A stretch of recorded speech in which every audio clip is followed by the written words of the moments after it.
Today on Thought Rock Live, we have Jill Donahue. Jill is the founder of Excellerate and is passionate about how to influence behavior. She speaks, writes, and consults on a new way to influence behavior. She's identified a huge gap between how we attempt to influence and what research shows we should do to influence others. She loves seeing the light bulb go on when people learn how to move people from knowing to doing. So, hot off the heels of last week's conversation, we had some questions about, what's in it for them? How do we motivate people to change how we influence their behavior? And how do we make real change happen? So I will turn the presentation over to Jill and let her enlighten us. Thanks, JT.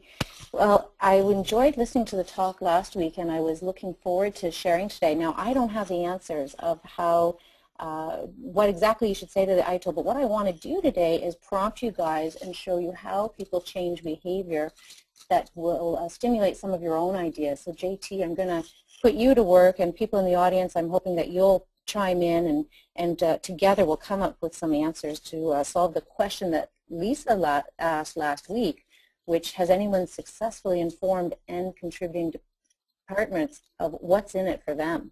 How do we get them to comply? How do we get them to make the changes and to record them? What she said was it doesn't matter how much management wants it if the end user hasn't bought in, which is so true. She asked too, how do we get the end user on board? The programmers, ops departments, software application developers, the engineers. What do we do? How do we get them to cooperate? And she admitted that there are some frustrations from their point of view. They say things like, it's slowing down my process, or I just don't see what's in it for me. And she said, some of them have said, I'm just not going to do it. So I don't know if that's familiar to a lot of you out there listening to this. She also shared some of your frustrations in trying to get them to do it. She said, how do we get their buy-in from the end users is really a big struggle for you guys. So that's our objective today, is to come up with some ideas to help you solve that dilemma. As you know, we have a short span of time here. We have 45 minutes, so my plan is to share with you what I think is the biggest mistake we make in general, influencing other people, and get to a couple of tips, and then a chance to share ideas specifically to ITIL. So let's get right into it with the mistakes that we all make. And I think one of the problems with the mistakes we make is if we look at the evolution of work and management, we went from the hunter-gatherer to agricultural, industrial, and the information knowledge worker. I think a lot of our influencing strategies are coming from here, the industrial age, where it was more of the carrot and stick motivation. And we need to move. We're in the information knowledge worker age, so we have to get a lot smarter about how we influence. So it's great that you're taking the time today to look at what is that, what is the psychology and the adult education behind how we influence people.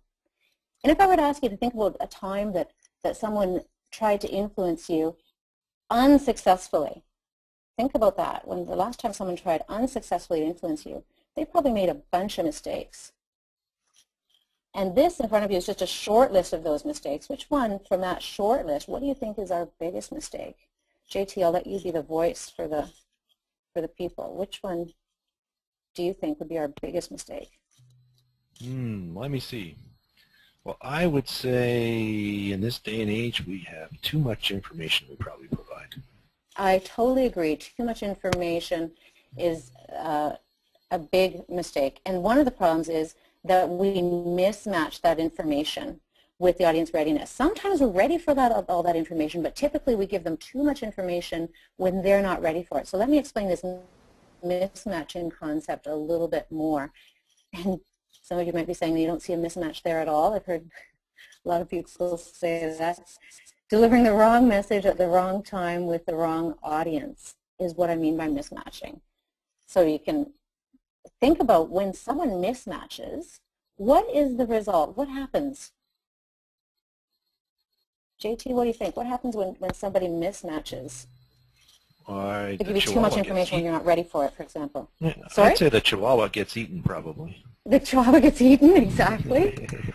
Yeah, and it ends up being a big waste of time, money, effort on everyone's part, frustration on both parties, right? You get the famous nodding head. Have we all seen that? The nodding head, and then they turn around and do not do what they're supposed to. In general, people just don't do it when you mismatch. So let me explain this mismatch a little bit more by telling you a story. It's just a silly story. I was thinking about this, and I was in a client's office last week in Montreal, and I was in the washroom facilities, and there was a sign on the mirror in the washroom, and you guys can read it there for yourselves. Please note that it is imperative that all personnel wash their hands thoroughly after a visit to the washroom and make sure to properly flush the toilet. So I guess they were trying to influence me to wash my hands. But that note just really annoyed me. I thought, what are they talking about? I've been washing my hands for many years now. I'm quite comfortable with that. And then I looked further on the mirror, and there's another sign, this one. So clearly here, they were trying to show me how to wash my hands, right? And again, I laughed and thought, oh my goodness. And it was just frustrating for me, thinking, really? Really? You think I don't know how to wash my hands? So in that moment, when I was laughing at these efforts of this organization to influence me to do something, in this case, wash my hands, I reflected on the staircase of behavior change. And that's what I'm going to show in front of you here. How do people change behavior? So because they mismatched, their effort to influence me to wash my hands was a mismatch. Because when you look at how people change behavior, if you could all picture a smoker in your lives, for example, and you know the smoker that's on this bottom step here, right? That he's uninterested. There's no way, there's no need for me to quit smoking. And the behavior that you're trying to change is to get them to become a non-smoker. But they're at this bottom staircase, and they're not going to do anything. They totally don't want to do it until something happens. Let's call it a disorienting dilemma. Something happens. Let's say that smoker's sister just had a heart attack. Oh, shoot. The sister was also a smoker. Maybe I'm not genetically immune to the dangers of smoking. Oh, shoot, maybe I do need to think about this. Is that person ready to quit smoking yet, though, JT? My experience, no. Not yet, no. So they, though, did move up one step to here. Okay, so I see the problem, but there's no way I can do it. Their confidence is too low. There's no way. Until they hear, they go to their friend, they find out, I found out that my friend JT just quit. Okay, JT, how did you do it? I get the testimonial from JT to find out. And that moves me up one more step to here, where now I'm saying, okay, well, if JT can do it, maybe I can do it. How can I learn more about it? So on that step, I look up all the options. So I talk to my doctor, the pharmacist, the hypnotherapist. I look up all these different ways to learn how to do it until I decide on the path that is right for me. And at that moment, I decide, okay, I'm doing it. On April 1st, I'm going to put them down and put on the patch. I move up to this very important step, initiating, where I am trying it. But as you can imagine, that step is pretty precarious. You can think of it as stepping just on the edge of that step. Because what are the things that could happen? We all know smokers who try to quit, and something comes into play, and they fall back down, right? So what do people need on that step? What would a smoker need on that step, JT? I think you need some support, right? Yeah, exactly. People encouraging you and reminding you. Exactly. So I have my patch on, I have a poster on the wall, I have a letter in my purse from my daughter. I have all these things keeping me on that step so that eventually, as time goes on and my course of therapy is over, the posters fall down, I changed my break time so I'm not going out with the smokers anymore. Eventually, I'm so confident in what I'm doing that I'm on board. I'm doing this behavior consistently. And that is the goal. We want people to be doing things consistently without even thinking about it, that on board. So when people are changing behavior, it doesn't go from A to Z. You can see that there are these 5 steps that people go through in any behavior change that they're making.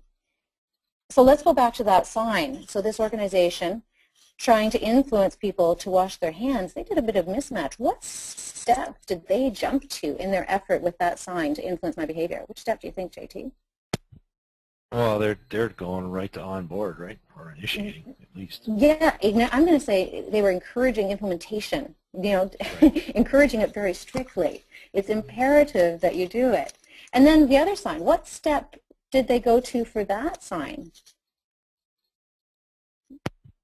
That was the one with the flow chart? Yeah, exactly, the 7 Yeah, basically the flow of how we do this. How to do it. Yeah, I don't know, probably studying or how to do it. Exactly. Yeah, that's where they're showing you how. Okay, well, maybe you need to know how. This is where we bring in the training, right? We tell them to do it, and then we train them on it. But where was I regarding my behavior of following these 7 steps to washing my hands? What step do you think I was on? Well, actually, you said you were already on board. Well, I thought I was. They wanted me to do it this new way, this 7-step way. What do you think I was thinking about that? Yeah, on that part, not even interested. Yeah, are you kidding me? I already washed my hands. I don't need to know this.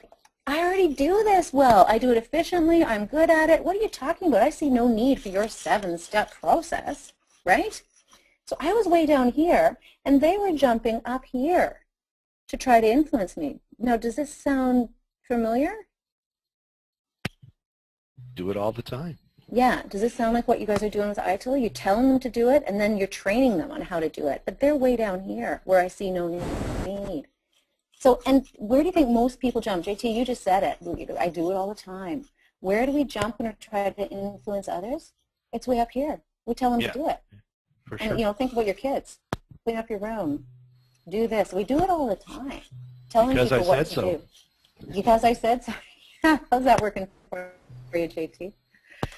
Also known as telling. This is what we do when we try to influence. And most efforts to influence others, we take this giant step instead of many small steps. And this is what can happen as a result, right? Our audience could look like this, or like this, or like this. So, and maybe you're seeing some familiar faces in there, but there's reasons why we do this, and you're probably thinking of them. What do you think, JT? What are some of the reasons that we do that? We jump up the staircase to telling. What are those reasons? Yeah, I think because we lack a bit of patience, right? So we already know. I already know the answer, and I know what's good for you. So I'm just going to tell you. And exactly. If you report to me, or I'm your boss, or I'm more senior in the organization, then I just expect you to do it because that's the pecking order. Right. I saw an excellent quote from President Harry Truman saying, "I sit here all day trying to persuade." That's all the powers of the president amount to. So even the president of the most powerful nation in the world realizes that telling people to do it doesn't work. Just because I'm the boss doesn't work, especially not in today's work world. Also, I heard something else in what you said there, JT, that we think from our perspective instead of theirs. I know why this is good for you, so just do it. We forget that they're in a different headspace. We're very egocentric when we're born, and we still are as we grow up. I think also we have a comfort telling. It's easy to just go and tell people. That's the human tendency was to think from my perspective instead of theirs. What about this? Does telling equal knowing, JT? Telling equal knowing? Telling. Sorry. Oh, you have to stay with me, eh? I'm gone. No, you don't get to really do anything while I'm doing this. I was looking at comfort telling there. Yeah, no, in fact, the ASTD runs a course called, I think it's called Telling Isn't Knowing. Telling Ain't Knowing, or there's a great training book along the same lines. Yeah, exactly. Telling does not equal knowing, and knowing does not equal doing, but we think it all the time, right? However, it's so not true, or else I would not be having a chocolate chip cookie this afternoon that I know I will be, right? I know I shouldn't, but I still do it. So telling does not equal knowing. Knowing does not equal doing. Also, we do this sometimes because we can check it off the list. Well, I told them all to do it. My job is done. Or is it? We also could be rewarded for doing it. Send out the email. Yeah, send out the email. That's right. Done. I've done my work. I've called on 6 clients. Done. And I'm rewarded for that.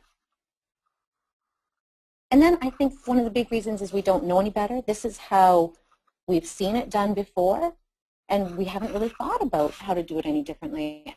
And I think the biggest one, and a lot of you out there are probably saying this one, it's just faster. I only have a minute. I've just got to tell them to do it and move on. But what is it that you're trying to achieve? Is the goal to tell them, or is the goal to get them to do the behavior? Right? We want to actually influence their behavior. We got to think about what is our goal in that effort. And you can also think about this. Who wins the race in this picture, JT? Well, we know who starts fastest. Yeah. And but I'm guessing it's not the turtle that's the winner here. Well, in this case, well, yeah, the rocket ship is the firecracker there is throwing you off, but you know, it's always a bit counterintuitive. You think the rabbit is going to win the race, but remember the story, it's the tortoise wins the race. The slow and steady steps that are strategic win the race. So don't just go out there tell, tell, tell. We need to take some steps that are strategic to get people to do it. So I have a few tips. I suspect we may just get to 2 of them, but I have a few tips that I thought we could share and apply them to your challenge. And we'll start at the bottom of the staircase on that uninterested step and see if we can figure out what to do when people are uninterested. So this is what Lisa was describing last week. So we'll start with a little true-false.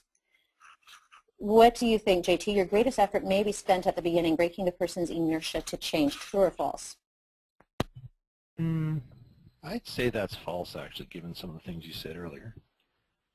I'm going to counter and say that if I were to read I got it wrong. That staircase, no, I didn't say wrong. I didn't say wrong. But just for you to consider, if I were to redraw that staircase, I might make that bottom step really big, because you can compare it. Think about this. Think about a space shuttle launching. What percentage of fuel do you think is burned in the first 10 minutes of flight? What do you think? Yeah, I'd say that's probably 80, 60 to 80. Exactly. Yeah. So just to break through Earth's atmosphere, right? You did, absolutely. So just to break through Earth's atmosphere, it takes 80% of the fuel, and the same can be true for your efforts to influence. It could be your incredible amount of effort is just to get them to lean in and be interested. And I love this quote from Dale Carnegie: there's only one way to get anybody to do anything, and that is by making the other person want to do it. So a lot of effort needs to be spent up there. And that's when we talked about the disorienting dilemma, creating that disorienting dilemma, something that makes the other person lean in. And it could be very, very subtle. It could be as subtle as he took his hand off the doorknob and turned around, or they looked at me and raised their eyebrows. He looked at me and agreed and then asked me some more about it. So this is what a disorienting dilemma can achieve for you. They're not doing it yet, but at least they're talking. So you can feel some success there. And that's a great thing about this too. You can say, okay, yes, we're doing it. They're still not doing the new behavior, but at least they're willing to talk about it. Yay. That is a big sign of success. So let's go back to that hand washing episode. So their attempt was, it is imperative that you do it. And what would you do? Can you think of something that could have been a disorienting dilemma for me? Have you seen anything? People, when I do this with live audiences, a lot of people have seen things in washrooms that are much more effective than this important sign. JT, have you seen any of those, or should I? Yeah, probably, but actually I'm going to take this moment just to remind everyone they can use their question button if they want to post a comment, or it doesn't have to be a question. So you can help me out here. I'm getting the answers wrong, so feel free to chime in anytime. I know you're out there in Cyberland. But one of the things I've seen is I don't remember the exact stuff, but often it starts with some kind of a message about spreading germs, or the flu is easily transmitted or something. Yeah. So the dilemma is how do we stop the transmission of disease or flu? Yeah, and the with them, right? What's in it for me? So I've seen I don't know how many people have been to the Toronto Science Centre, for example. In the washrooms there, they have a picture of a hand after typical hand washing, and it shows the bugs, the germs on it. The other people talked about, put an arrow to the doorknob and say how many people have touched that doorknob before you, or have a picture, a blown up picture of the germs that are on it. Different ideas. I came up with this poster. I thought, well, as I was sitting there washing my hands, I thought, well, why didn't they put something like this on the mirror? Want to avoid the flu? A quick quiz to see if you will. Something that engaged me and makes me see what's in it for me. And then show me, well, 73% of doctors said they wash their hands effectively, but what percent actually met guidelines? Only 9%. Wow. Okay, well, maybe I also don't do it right. And then finally, I'm ready at the bottom there for the 6 steps to washing my hands. Okay, so something that would engage me, this was the disorienting dilemma up here. Oh, okay, well, I don't want the flu. Maybe I should look into this. Make sense? So disorienting dilemmas are really subtle, can be really subtle things. They can be things like a did you know? It could be a questionnaire, a needs assessment. A crossword puzzle could even have a disorienting dilemma in it, whereby just putting questions and answers that people are thinking about. Sharing surprising facts, a story, a testimonial, a picture, an anecdote, a metaphor, any of these things could make someone go, maybe I should think about that. So let's go back to your question. What is the disorienting dilemma for your end user? What would surprise them or make them lean in, these end users? And JT, this is where hopefully we'll have some people from the audience share some ideas. If anyone has had anything that made people sort of look up and take notice as far as making the changes, recording the changes that are required. And JT, I can take a first crack, and great. And maybe we can get some people. But in particular, last week we were talking about, or at least I think Lisa was posing the question with respect to people who initiate change in her organization. When she was talking about that end user. So it's somebody who is making a change, and they're connected to the business unit. So, you know, I'm wondering, from a disorienting dilemma perspective, one of the things might be, you know, if I recall, Lisa said, well, the response on an individual basis was, you know, why should I do this? Because I have a relationship with the business unit. They asked me to make a change. I can make that change right now. I know how to do it, and I'm confident it's going to be successful. And so why do I have to tell them to wait a week and go through this process? And it just slows everything down, and then they're not happy with me. Right. But it occurs to me now that maybe that disorienting dilemma is, if we went to those same business unit people and asked about the service levels in general that they got from IT, yes, would they be as happy with everybody else? My experience is no. So those same people, while they might be happy with Mary, who they have a one-to-one relationship with, who makes changes for them right away, if you ask them about the overall service levels from IT, the help desk, you know, resolving longer-term problems, they might say, no, you guys don't do so well. So well, and might that also dilemma is, if we're spending, you know, if we're spending a lot of resources on that, and a lot of that work is coming from failed changes, how do we resolve that?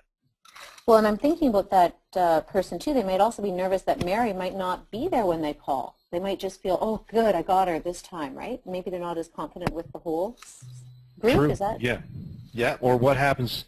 Yeah. What happens to Jane when Mary retires? Right. Exactly.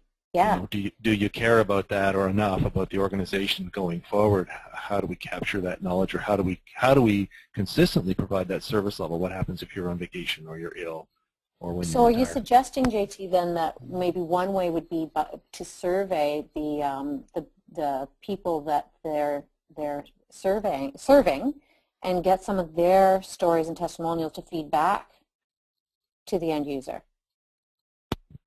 Could well be. Could that be one idea? Okay. Yeah, could be. I've got another one here too, I think. Okay. Just give me 1 second while I finish. You could say, this is from Susan, did you know X% of incidents for the customers are self-inflicted?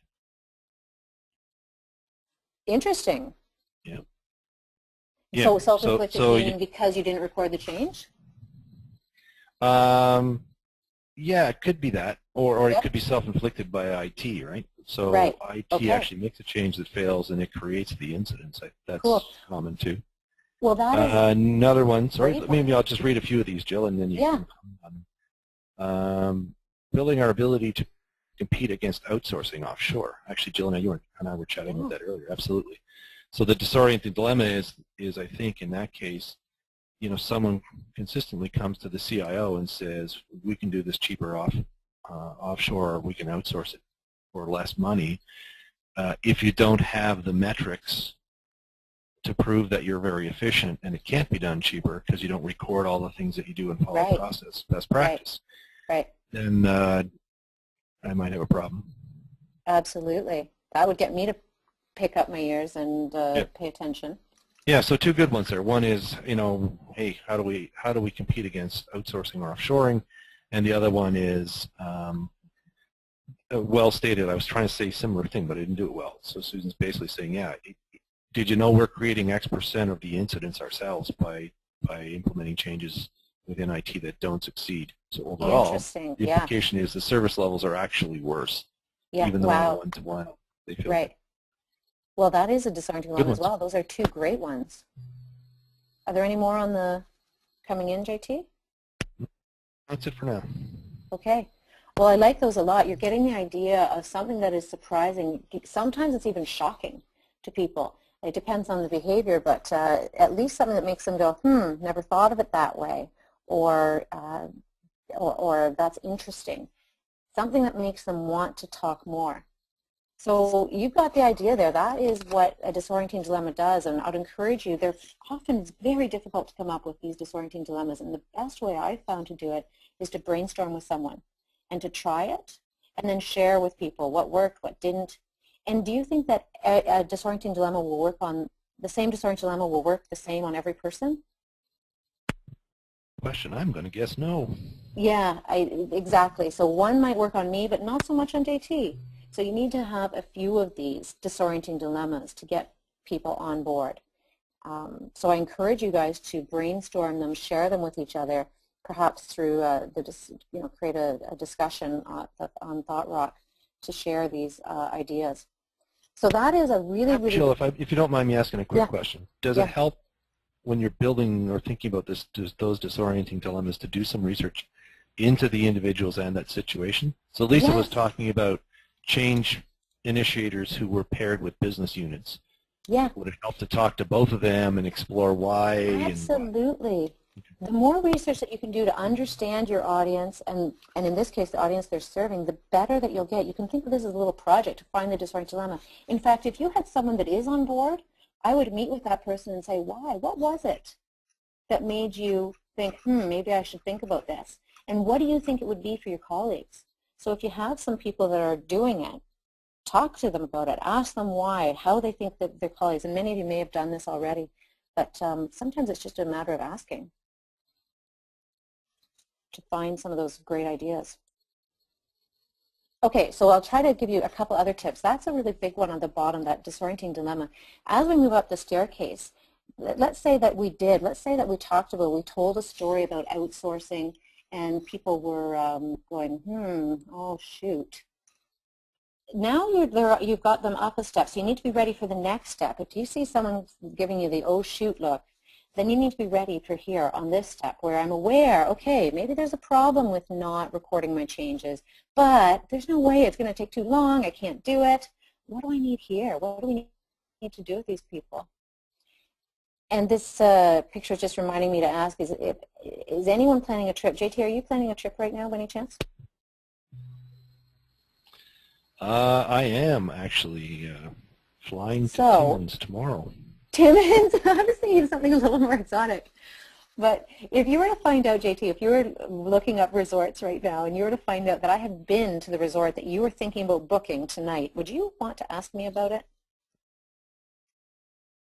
Yeah, absolutely. The more information I can gather, the better. We always do that before we go on trips. Yeah. Go online, look at reviews and referrals, and talk to friends. Yes, it is huge. And it's not even a big compliment to me that you'd ask me, because frankly, you'd ask a stranger. TripAdvisor is a huge business that, my husband and I were in Paris in the spring, and every restaurant we had looked up on TripAdvisor. And then when we were in the restaurant, we asked the people beside us, well, where did you eat last night? We care tremendously what other people think and do. And I bet people, if you're, booking your lawn service, or we'll think back to when you booked your snow shoveling service or your painter, I bet you saw a sign on a neighbor's lawn and then you asked them about it first. We always are interested in what other people think. So how can you show these end users that others have done it successfully? How can you share that? There's a lot of power in that. If you have some people who are already doing it well, you need to help them share with the others what's happening. Any ideas there, JT, of how to help them? Yeah, that's a great idea. I think, in the case of IT folks, what you need are some success stories, right? Mm-hmm. So if you can show how someone else is following the process and it's actually in the long term freed up some of their time or improved the service levels to their customers overall, Yes. then you make it more buy-in. By and large, most of us, I think, are the same. If it makes my life easier, then once I see how it's going to make my life easier, I'm going to be more inclined to buy in, I think. Well, yeah, and if I find out that it made my neighbor's life easier, then okay, I can't see it right now, but it worked for her, so I'm willing to learn more, right? So, and that's the beauty of this group. I think you said there's about 40 people on here. If this group were to share a success story, then you can go back to your organization and say, you know, I was on Thought Rock and so at whatever organization said they struggled with this too. They had some senior people that weren't interested or willing, and this is what happened to them, and this is what he said when he did get on board, right? So you now have this big pool of people, so it's not just your organization, but if you can find a success story from another organization, you can bring that back to yours. So I encourage people to post their success stories of someone who was resistant at first to recording the changes and who moved to doing it successfully and saw the benefit to it. We need a few success stories, and other people can run with it. Okay, so that's tip number 2. The testimonials, getting people to talk or interact about it is great as well. But let's see if we can drum up some testimonials of success stories that other people can share. And JT, if you have anyone writing in to say they have one, great. Or if people can, you know, when they do have one, if they could post it and share with others, it would be a tremendous benefit to your colleagues. Okay, so carrying on up the staircase, let's move up to this studying step. So now I've had the disorienting dilemma. I'm really worried about that outsourcing thing. I have heard that there was another senior guy who was also resistant, and he went on board. So now I'm intrigued. Now I want to know more. I'm on this step, studying, finding out how. So here's another true false for you, JT. True false, logic is more influential than emotion. What do you think? No, that's a hard one for me because I'm a logical, analytical kind of person. Yes. So I tend to go with logic, but I would suspect they're at least equal, if not emotion is greater. Okay. Well, it's interesting because it's a tough one. A lot of people think it's logic, but it's actually emotion. And one of the reasons we think it's logic is because Aristotle taught us many, many years ago that the best route to persuasion is with reason and logic.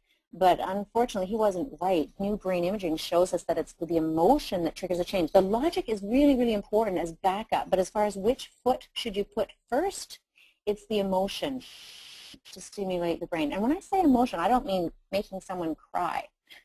I just mean something that stimulates their interest in an emotive way, not a logical way. So think about the toolbox that we use to influence people. We have things like charts, graphs, evidence, pictures, analogies, metaphors, testimonials, stories, studies, statistics. Which one of those are emotion-based, JT? Oh, I'm guessing here we have stories, testimonials, metaphors, analogies. Yeah. Pictures too, interesting. Good work. Interesting. Those are the emotion-based tools that we can use. So again, it doesn't have to be a sad story. Just a story can tweak that emotion, and it's those things that we remember. So for example, let's take that one, stories. And I bet this picture reminds people of something. JT, what's it remind you of? Reminds me of my childhood. Yeah, and what story? Am I a sick and twisted person? No. I'm hoping you're thinking of the Three Little Pigs. I am indeed. Yeah, and so the gist of that story, remember, it was do it right the first time. Yeah, exactly. Did it with the bricks. Do it right the first time. So you remembered that. So did you just read that story last night? No, clearly not. No, I bet it was more than a few years ago. I know your kids are university age. It's been quite a few years since you read that story, yet you remembered the lesson in that story. So if your mother had have sat you down, what, 30 years ago? 30 or so years ago, JT? If she had sat you down and said, do it right the first time. Yeah, 15 or so. Yeah, I could have thought so. Yeah. Would you have remembered that? Of course not. No, but because it was wrapped in a story, you remember it. So stories are really important. Sometimes we think, oh, I'm in a hurry. I'll just tell them, don't skip the story. Include the story in it. I challenge you, are you telling stories or relaying facts when you're trying to influence your people? You need to put your emotion foot before your logic foot. So I'll challenge you guys out there, when you're trying to influence these users, how do you put emotion before logic and tell stories, use testimonials, metaphors, analogies, or images? Think about that when you're, has anyone, and please write in if you have had a successful story or a testimonial or a metaphor.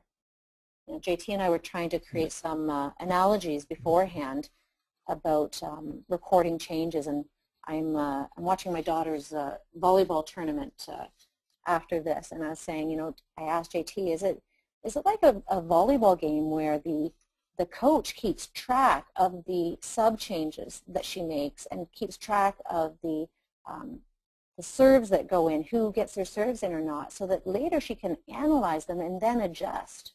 So is that the same? Is that similar to what you guys are doing? If you guys don't track your changes, how will you ever adjust to get better? Does that work for you? Yeah, I think that was behind that disorienting dilemma about offshoring or outsourcing, right? It's the same.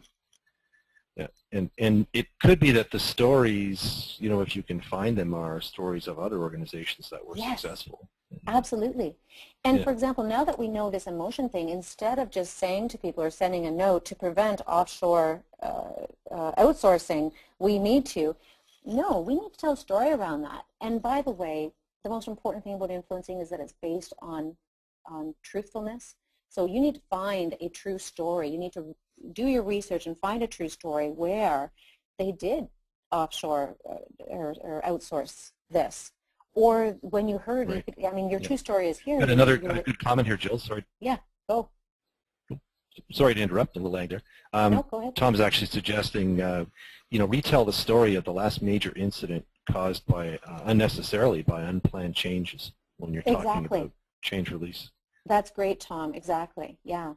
Or you have a story right now. You can say you're on Thought Rock Live, and they were talking about the concern that organizations have that if we don't do this right, we won't be able to defend when they want to outsource. Or if we don't record our changes, how can we ever ask for more budget? So you can share the story of talking on Thought Rock Live about this.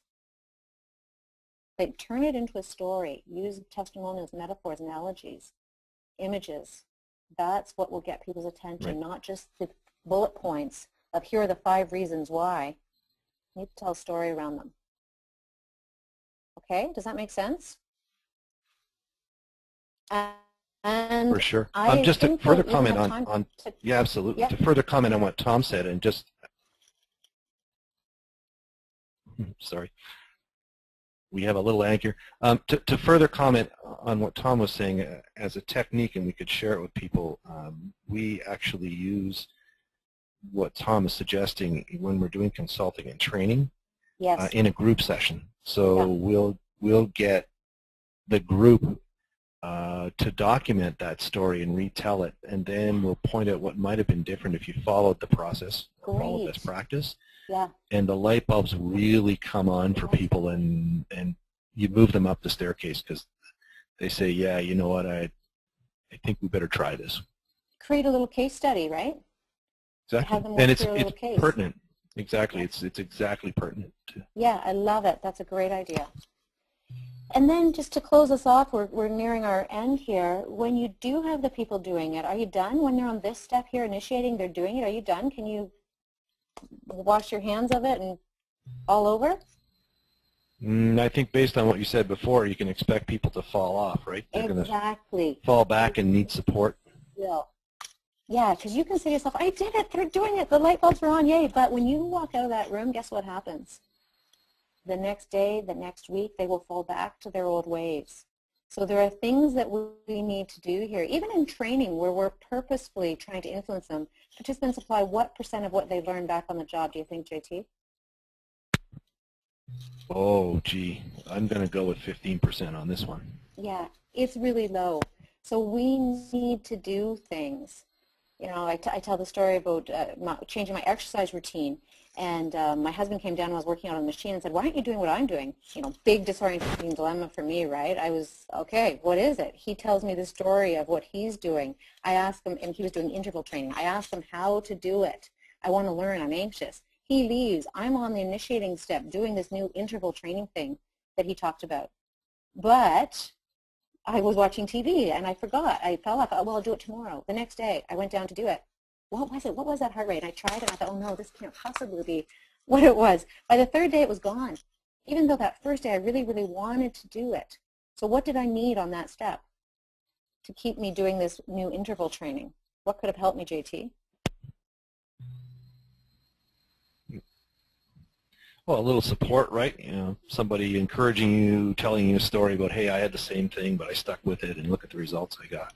Great. And maybe I use this sticky note, or you use this heart rate monitor, or I'll come and check in on you. Or what if we have a call about it tomorrow? All sorts of things that you could do. In fact, he could have just asked me, what could I do to help you stick with this? You seem to really want to do this now. What could I do to help you? What barriers are in place? So are you people asking, are you asking your people, how can I help you do this? What are the barriers that you have? What do you need? What could we do as a team? Brainstorm creative ways to help support them and remind, enable, and provide feedback to them. And then, of course, on the final step, celebrate success. When they are doing it, we need to celebrate that success. So, and I'm aware of the time, JT, I want to pass it back to you. We looked at 4 tips from the bottom of the staircase up to the top. You'd want to take a minute to stop and think about what we just learned. And what I can offer you as a follow-up from this through Wanda is I can send you this template, and this is how I plan efforts to influence. I can send this to you so that you can help think through how you will influence them. And I encourage you to have fun. It's really about creativity and perseverance when you're influencing behavior.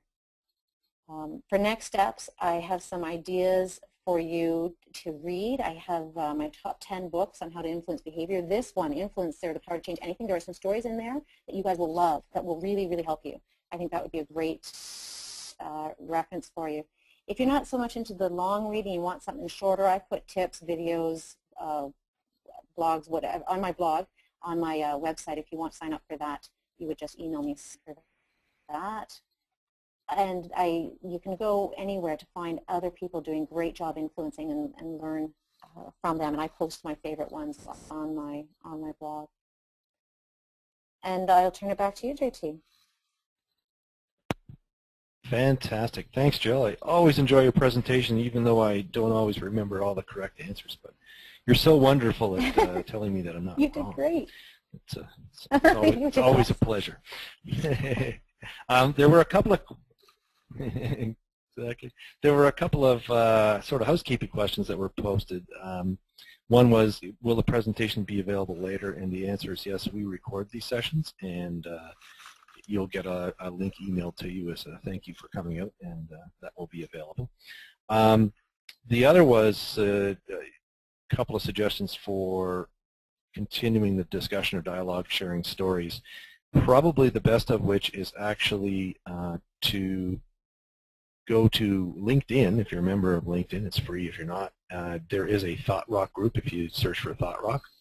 And that's probably one of the best places to have a discussion, because there are discussions going on there all the time. I believe there is also a discussion board in Thought Rock. If you remember, you can start a discussion there. So either place, LinkedIn Thought Rock group or in Thought Rock itself, there are 2 places for discussion. And as I said, the link to the recorded session from today will be sent out within a day or so. And so if you want to refresh yourself or share some of these cool concepts with a colleague, please do so.